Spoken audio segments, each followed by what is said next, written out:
Where would you say that you are on the path toward teaching for proficiency? In this episode, we look at the Roadmap to Proficiency framework. This is the framework that Devon Gunning from La Libre Language Learning uses as she mentors teachers working toward the goal of teaching with a proficiency objective. So Devon joins me today to help us all see where we are on the roadmap with some guidance on how we can move further along. So let's jump in. Are you a language teacher looking for some reassurance that what you're doing in the classroom is on the right track? Or maybe you're looking for some ways to teach even more effectively. If you're one or the other or somewhere in between, you've landed in the right place. This is the World Language Classroom Podcast with your host, me, Joshua Cabral. You're about to get tips, tools, and resources so that your students continue to rise in proficiency and communicate with confidence. Let's jump in. Vamos, allons-y. Hello, my friends. Bonjour, mes amis. Hola, mis amigos. Welcome to the World Language Classroom Podcast. I am Joshua Cabral, and I have to start by saying thank you. You know, I thank you every single time because you should be thanked every single time for listening, because you're a teacher listening to a podcast about teaching, and you're probably not at school right now, and you're still listening to a podcast about teaching. So that makes you an incredible educator. So thank you for taking that extra step and going that extra mile. So today, talking about taking extra steps and going an extra mile, we're going to be talking about a roadmap. I didn't even plan that whole metaphor, but it's working for us. So we're going to go with it, right? So we're going to be talking about this idea of a roadmap to proficiency. Today, I'm joined by Devon Gunning, and she has a network called the Practical Proficiency Network. And this is her program for mentoring teachers. And particularly, we'll be looking at the focus of teaching with a proficiency mindset and goal and objective, and how she's going about working with teachers within this network to get them up to speed to some degree and to help them go further than where they are. And so when we are all looking at proficiency, we're coming from different places. Some of us come with a lot of experience, and you listen to a conversation about comprehensible input and you totally get it. Or maybe you've heard about it a little bit, or maybe you're totally new to it. And so whenever we're having these conversations, it is so good to keep in mind, it's helpful, in fact, to keep in mind that we're not all starting from the same place. And I actually saw a document that Devon had created that helps teachers to figure out where they are in this process. And then it has suggestions for what you can do at that place to be an effective teacher that's working towards proficiency, if that's your goal. So she's going to tell us a lot more about that, but I just wanted to give you the rundown of sort of where the idea came from for this episode. So Devon has lots of experience as a French and Spanish teacher, particularly at the high school level. And in more recent years, she has been focusing her work on mentoring teachers through her Practical Proficiency Network. And she is in Charleston, South Carolina. And I just want to say, Devon, it is such a pleasure to have you with us today. Thank you so much for being here. Wow, I feel so honored to be here. This podcast has been, I was definitely part of the, university commute crowd that use this all the time. And now I get to be a guest. I feel really honored. Thank you for inviting me. Oh, absolutely. It is a pleasure to have you here. And I'm looking forward to learning from you, as all of our listeners are as well. I gave a little bit of a teaser about your Practical Proficiency Network. Could you give us just a little more information about that to make sure that we totally understand what it is that you're doing? Sure. So when I was in the classroom working with my high school students, proficiency it completely changed the way that we were able to experience that whole classroom life together. It made such a powerful community in my classroom with my students and I saw huge gains in what they were able to do as well, which of course made class so much more meaningful for them because now they're actually seeing results from all their hard work. However, my process with proficiency was all over the place and costing me so much time and effort outside of school just to wrap my head around it. And so what I thought we could all really use as a teaching community is a place where, hey, maybe we no longer have to feel like we teach on an island if we're going towards this road for proficiency. And maybe you were like me and we're the only one in your department trying to do it. Or if you were gathering all of these resources from all over the internet, conferences, all the things, podcasts that you're doing in your spare time and trying to find a way to like make it all fit together and it's not quite working. So that's what the Practical Proficiency Network is all about, is how can we take all of these really great ideas and make them practical for our very unique classroom contexts and save a lot of that headache of trying to make sense of it on our own. So let's break that down a little bit from that place you were in your classroom where you were sort of the hodgepodge of stuff going on and hearing all that to getting to a place where you're confident with mentoring teachers and doing this. What was that proficiency journey like for you in figuring all that out? So I learned very much so in the messy way in one of the stages that we'll talk about later, where I was just trying things and figuring them out to see what my students liked. And I figured out real quick what they did not like. And also what seemed to fit well for me, because there were a lot of things that I heard on podcasts or in conferences that everybody raved about. But as soon as I tried it, I was exhausted by the end of the day. So I knew it just wouldn't be right. But that was a really messy and exhausting year where I also felt really defeated. Like, am I not doing this right? If I'm doing so much work and only seeing like a teeny, teeny, tiny bit of progress. But what actually happened was that year ended up being that year where I was just trying things, ended up being the most valuable one, because I took all that stuff that I learned from that year and brought it into the next year and was able to go gung ho with more proficiency centered ideas already in my back pocket, having a knowledge of what I like, what my students like, what works in, what works for my personality and all of that. And as I was looking at this really messy journey that I was having, I started to notice that, oh, okay, this isn't a thing that I'm going to master in a day. Somehow a light bulb came on for me that this might actually be a journey. This is something that's going to take me a few years to master.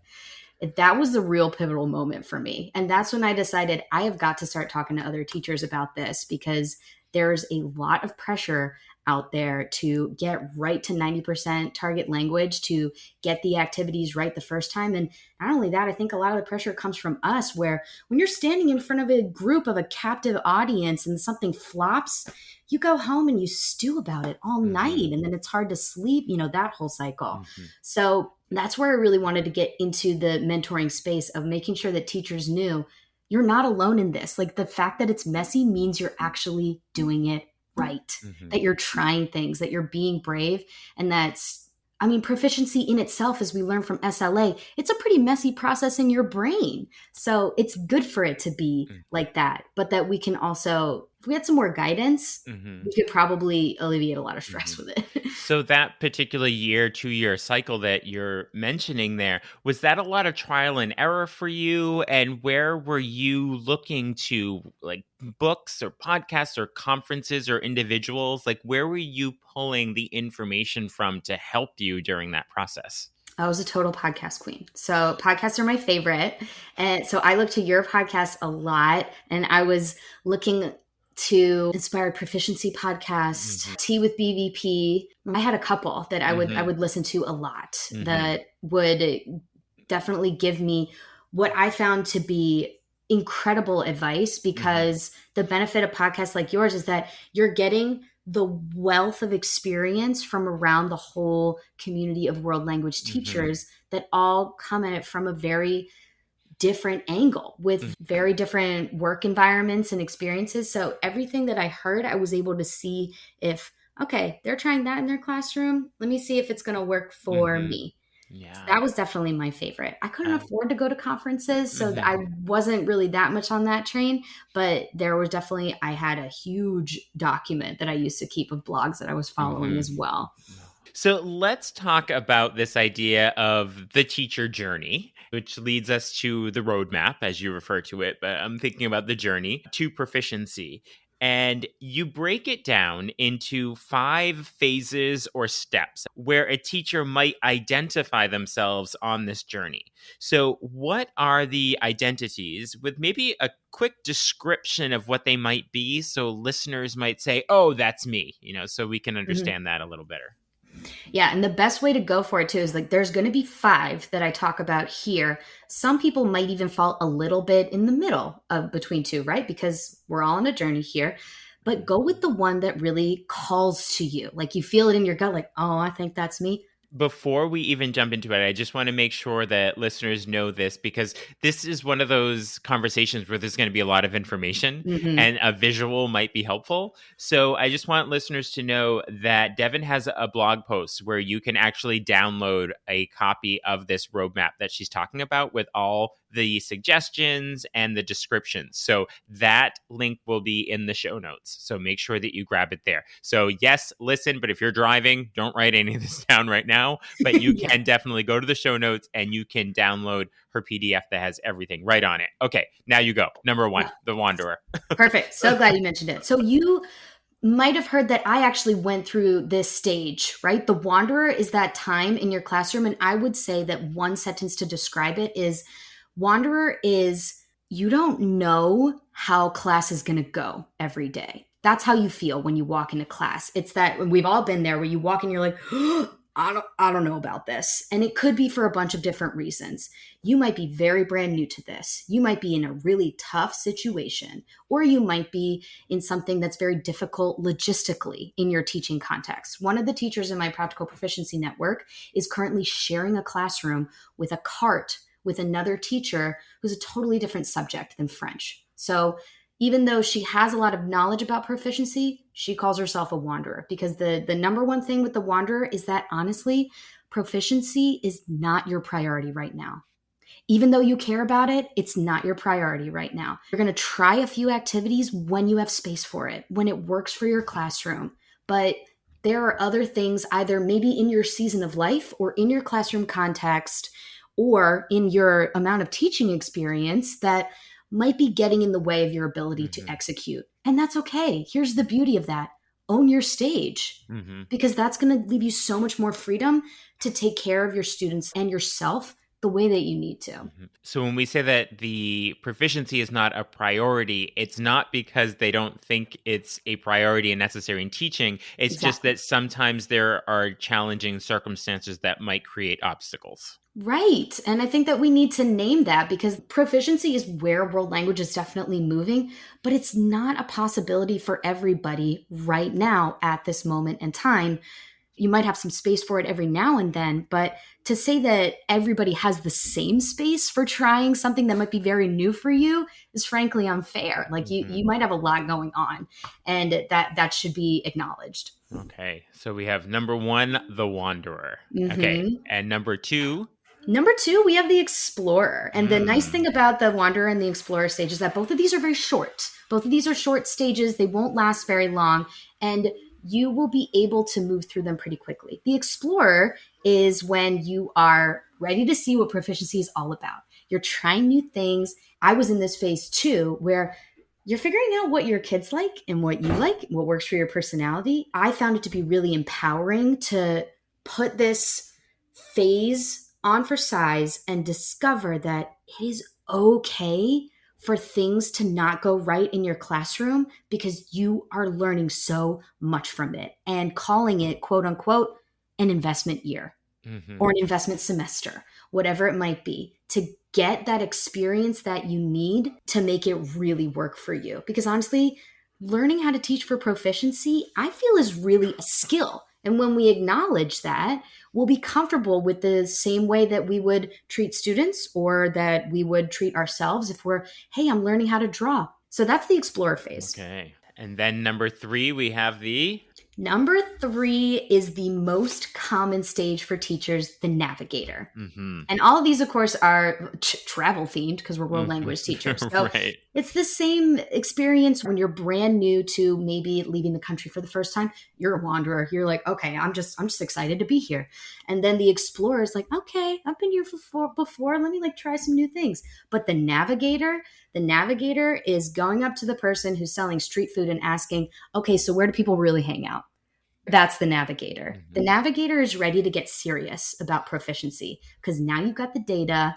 And data, I'm referring to, you know what your students like, you know what you like, and you are now ready to, oh, maybe I'm going to jump into novels. I want to try and really get into these two or three strategies that I love and that works really well for my students. Mm-hmm. And teachers in this stage, they love what Proficiency is doing for their classroom, but they don't love how much work it is. So they're trying to create sustainable systems, building up the resources that you need, advocating for a more unified curriculum, and you're really focusing in on that goal of using more target language in class. Okay. So the Wanderer, the Explorer, the Navigator, and number four? Number four is really fun, but this is a long phase. This is the long game here. This is the Globetrotter. Globetrotter is now that you're comfortable with techniques, now that you've picked the style of teaching and the way that you would like to approach proficiency in a way that works for you, now you're mastering the day to day stuff. So, this is when you're trying to, instead of working towards proficiency, you're making proficiency work for you. You've got the skills, you've got the know how, you have the ability. Imagine yourself if you're in a conversation with stakeholders and you can explain to them really clearly in 3 sentences what proficiency is and why it's going to rock their students' world. That's a globetrotter. And then Mm-hmm. you can prove it with what's going on in your classroom, like 70% of the time. That's a globetrotter. So Mm-hmm. you're trying to make proficiency work for you instead of you working to make proficiency happen all the time. And the hard part about this stage and what makes it long is that you're getting in a lot of routines. You're routinizing and systemizing all of the things that make proficiency happen. So it takes a long time because that's a Mm-hmm. lot of hard work. Was that where you saw the largest portion of your time as you were figuring it out? You were a globetrotter? I would say that I spent the largest amount of time in the classroom as a navigator. When I left the classroom, I was at a globetrotter phase. It was a shift where I started to feel that I felt like I could very comfortably be a good conversation partner with my students for 10, 15 minutes, even though they weren't saying much back to me at levels 1 and 2. That actually felt comfortable instead of, oh, okay, how am I going to do this every day? Like Mm-hmm. that's when I really felt that I hit that point. And then the end of the road, not the end of the road, the arrival point. I don't know what you'd call it, but step Yeah. five. It's like the mastery phase when you're ready to Okay. go into something new. And I would say this is the local. This is what you're probably seeing actually the most of. If you're following people online, all of the amazing people that Joshua and I learn from too, that these are the people that are presenting at conferences Mm-hmm. and doing the dang thing because they have done all of this work to set up an amazing proficiency routine that they can actually scale so that now they're excited to share about it with other people because it's working well in their classroom. However, this stage I would say is not necessarily the end goal. Mm-hmm. It just would be that at this point, you're not so much learning about proficiency or activities or routines or ways to get there. You're figuring out how to make it last. These are the presenters, y'all. These are the people who are sharing about the work in their classroom. Mm-hmm. And it's never perfect because there's no such thing as a perfect classroom. Mm-hmm. But these are people I would say that at this point are really comfortable sharing what's going on in their classroom because they've achieved that level. Before we look to the suggestions you have for teachers seeing themselves at possibly, hopefully, at one of these stages, let's do a quick recap so that teachers could say, okay, yeah, that was me. So with the Wanderer, we said that proficiency is not a priority, but it's not something that they have put aside as not something they want. There's just some sort of challenges that may be getting in the way. Yes? Exactly. Okay. Mm-hmm. And then the Explorer is figuring it out, looking for information. They're interested in it, maybe fewer of those obstacles than we mentioned for the Wanderer. And then we have the navigator who's looking for systematic systems, I guess, or sustainable Mhm. systems, I believe is what you said. And that's probably the most common phase, right? That teachers Mhm. would find themselves in. But they're ready to get serious with it. Ready to get serious. And then the Globetrotter, number 4, we said that they're comfortable with the teaching techniques and the day to day, and they have clear understanding of the systems and methodology that's out there. And then the local, number 5, is the one that is looking for ways to make it last. And they're probably presenting at conferences and sharing out.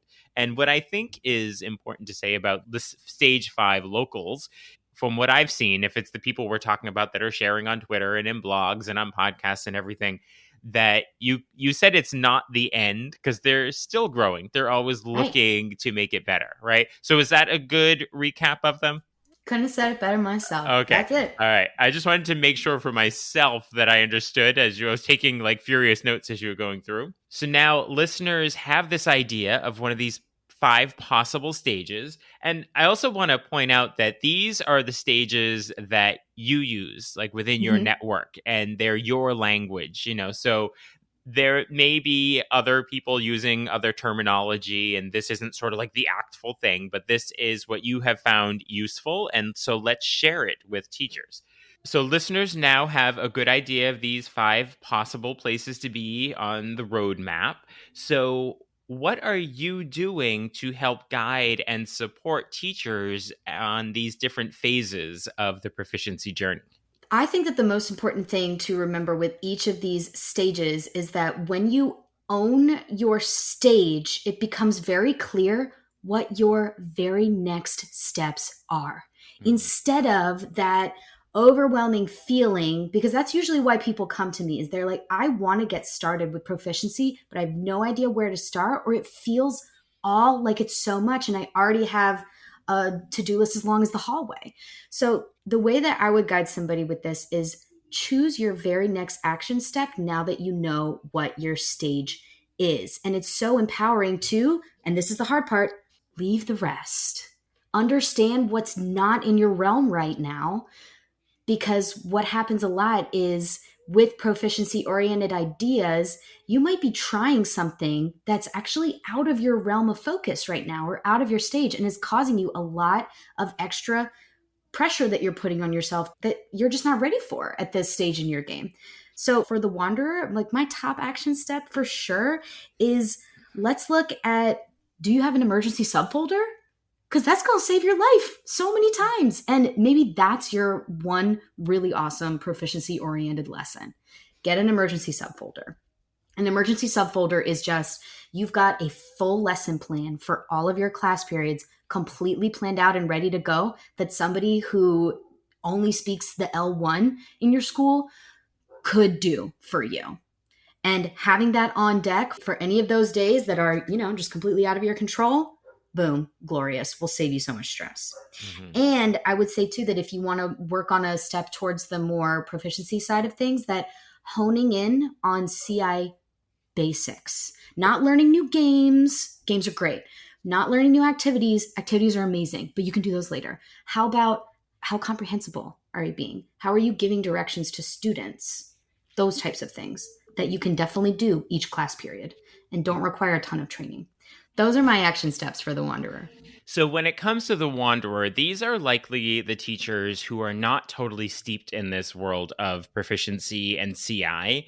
And so, when you say to focus on the CI basics, if I'm that Wanderer and I have that advice, say I just open up Google. What should I type into Google to find out what is the basics of CI? How to talk to students so they understand. Or an even better search term that will get you some really good articles is how to be comprehensible, how to speak comprehensibly, how to write comprehensibly.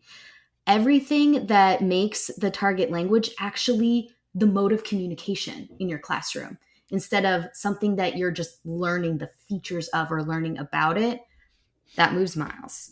Excellent. And even in asking the question, I said CI basics, and maybe we should make sure that when we say CI, we're talking about comprehensible input. There may be a wanderer who's thinking, what's CI, right? So even like starting from the basics with that. Okay, so that was the wanderer. And now, how are you supporting an explorer?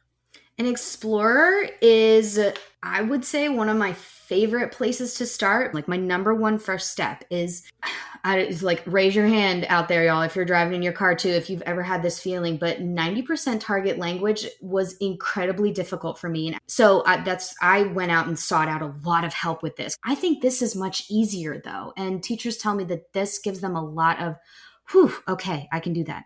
What if instead you worked towards a consistent 5-minute target language interaction every day? Can you sustain a conversation for 5 minutes almost every day and see how your students react to it? What would happen? Like, just think about how much more language would happen with just that simple change. Because then you can Yeah. always build off of it, right? You have to have the experience of seeing that it works.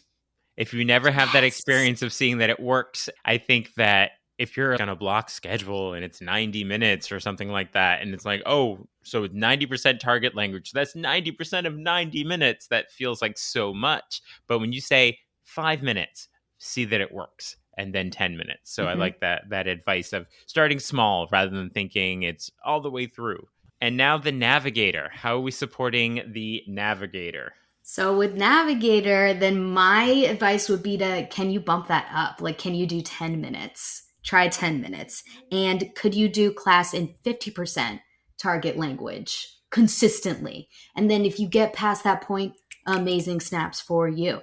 But consistent 50% target language is a total game changer, game changer. And I would also say too that this is a really great time to look at your units. Check out your units and even a curriculum map to make sure that the actual materials that you're using, or at least the framework of it, is actually designed to help you teach for proficiency instead of pulling you away from it. Mm-hmm. Depending on how much freedom you have, like everybody's freedom with their maps is very different depending on your school context. But many teachers that I work with don't have a curriculum map. So I would say that would be a big action step for me at the Navigator stage. Okay. And then our Globetrotters. Globetrotters, this one is so fun. But above all others, as much self-care as you can. It's more like boundaries around your time because you're spending so much energy using those interactions with students every day. It's really, really taxing at this stage. And Globetrotters are also usually doing a lot of advocacy for students and for their programs. Like, hey, can we get in seal of biliteracy? That's exhausting. That's taking up a lot of your planning time. But when you're coming to the proficiency side of things, I would say this is the time to really start tweaking which activities do you love and mastering them. Which games do your students love to keep that spark going? Which resources do your students really respond to? Those details that make your class come to life. So the Globetrotters are likely the teachers that are using the methodology and techniques like a write and discuss or a movie talk or something like that. And these are not necessarily even known in that wanderer, maybe in the explorer phase a little bit, but really honing in. And so these teachers should be perhaps Googling, if they want to find out more of these activities, things like doing a movie talk or a picture talk or write and discuss or parallel stories, all the things that end up in the CI world. Okay, so that's the Globetrotter. And then how about our local? So for the local, I would feel that for locals, your main moves here is sharing with your class and sharing your class with others, because that is in itself a really powerful tool. And that the sharing that you will get also will make sure that you know that it's okay for your journey to be messy, and that even though you have still achieved this very high level of performance in your class, as well as what you're doing every day, that you can grow so much from being connected with other people that are doing the same thing as you. Because I think at this stage that what is really common is that feeling of loneliness. Like, oh my gosh, am I the only one who is doing things along these lines? Am I the only one who's constantly fighting, quote unquote, or having friction with colleagues or departments, whatever it might be, to maybe move things in a different direction? That's a really common feeling at the local level, because there's not a lot of them. So if you are hearing this and feeling this, my best advice to you is to share and connect and invest in those connections and relationships, because the people that you really want to learn and grow from are other people who are also sharing. So I just want to make sure that everyone who's listening is, again, aware that they can get this PDF download with all this information on here that you're talking about. Because for each of the suggestions, you gave one or two, and I'm looking at the document right here, and some of them have 6 or 7 suggestions. Oh yeah. So there's a lot more and a lot more guidance and mentorship that you can get just from this simple PDF document that Devon put together. So make sure you go to the show notes and you can get the link to her blog post right there. So, Devon, I am very interested to know how you stay excited and inspired by all of this work with teachers. Oh my gosh, can I tell you that I love having meetings with teachers where I get to hear about all of their wins, because that still feels like a win for me. And I also, though, it only happens once a year, but it's always really, really exciting and probably my favorite part of the year. But I have the honor of hosting a conference that's free for teachers, and being with other educators that are just in doing inspiring things in their classroom, that lights me up every time. Like I always put it in a specific time of year too, where I like need a nudge, because I know it's going to give me so much fire to be able to talk to other people in that environment. And that's a virtual conference, you said? Yeah, it's a virtual conference that pops up every year. It's called Practical and Comprehensible, and this year it's March 28th through the 30th, and it's free. So come hang out if you want to come hang out. Excellent. Okay. So now is the time where I like to pull the teacher curtain back a little bit and get to know my guests a little more. Are you up for this, Devon? I'm ready. I'm so ready for this. All right, here we go. I'm going to start with an easy one. Spring or fall? Okay, so I live in Charleston, so they're the same. It's either summer or like weird not summer. So spring and fall are the same. But I would say that in terms of like what's going on, I do enjoy fall more. Okay, all right. The next one, if you're watching a movie or reading a book, do you gravitate towards the protagonist or the sidekick? Who do you find more interest in? The sidekick's definitely more interesting because they get to have all the quippy comebacks, and I'm so here for it. That's definitely my favorite. Are you into a quippy comeback? All day, every day. I love quippy comebacks. Okay. Now, you do a lot of work on your computer, I'm assuming, with planning virtual conferences and working with teachers and everything. So are you a save as you go, or do you get trapped into trying to save at the end and sometimes you live to regret it? Save as you go, maniacally. Do you have any idea how many external hard drives I have? It is ridiculous. I have an external one, and I have 2 cloud backup drives, because I've had that nightmare that I'm sure all of y'all have had at some point if you've switched schools, where you somehow lose like half of it going between one school computer to another. Like, never again. I'm maniacal about my data. I back it up in so many places. I have been taught that lesson many times, and I'm yet to totally learn it. Oh, hardcore. I've been there. I do that too. Yes. So I mentioned to teachers already that they can get the link in the show notes to go to your blog post and download this PDF document. But where else can teachers be reaching out to you and connecting with you to talk more about this roadmap? So my favorite place to hang out is definitely on my blog. You can find a lot of articles there, lalibrelanguagelearning.com. But I also hang out on Instagram with the same handle at lalibrelanguagelearning. And you can, of course, reach out to me there to get any more action steps and questions that you have once you download the document and see, because sometimes people have trouble deciding, like, oh, which one am I? Definitely come and chat with me there. I love talking to teachers, so I'd love to hang out with you there. Can you leave us with one good, hearty, meaty piece of advice for, say, I'm driving in my car this morning, I'm going to school, I'm about to arrive. and there's this roadmap to proficiency. And what's some advice for something that I could possibly do or think about today? My number one piece of advice to you, and the whole reason why I wrote this document, is because teachers don't give themselves enough credit for how much work they are doing and how much is sitting on their shoulders of how they feel that they have to do it all. So my number one piece of advice to you, as you're thinking about like which your action stages, is start with one. Try to make it 2% better every day and watch consistency do the magic for you instead of adding more to your plate.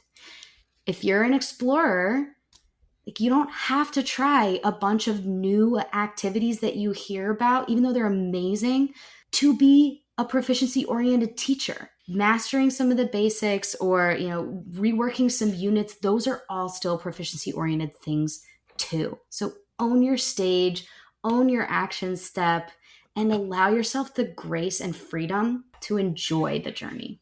When you started that piece of advice, you said, watch the consistency do the magic for you. I wrote that down because that is going to be my new mantra. I Yes. absolutely love that. And thank you so much for that and for everything that you shared with us today. It has been an absolute pleasure speaking with you. Thanks so much for having me. This has been great. What are your takeaways from that conversation with Devon Gunning? I hope that you have a clear idea of where you are on Devon's roadmap with some ideas for how you can continue to grow. Be sure to check out the show notes to connect with Devon and also to get the PDF that we mentioned in the episode. You'll also see the link to sign up for Talking Points, my weekly email newsletter with tips and resources for language teaching. You'll also see links to get in touch with me if you'd like to work together, either in person in your school or remotely. I will talk to you soon. Bye for now.